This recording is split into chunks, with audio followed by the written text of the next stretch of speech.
ওই সমস্যা কি তোর? ওরা ডিস্টার্ব করছিস কেন? এইটা আপনার ফ্রেন্ড, ওর জন্য আসছিলেন?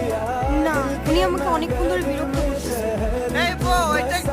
ওই কি লাগে ও তোর?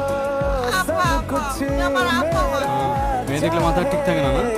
বিরক্ত করতেছিলি কেন?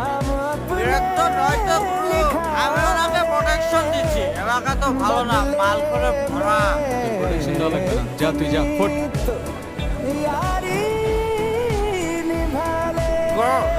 লাইটার যাবি তুই?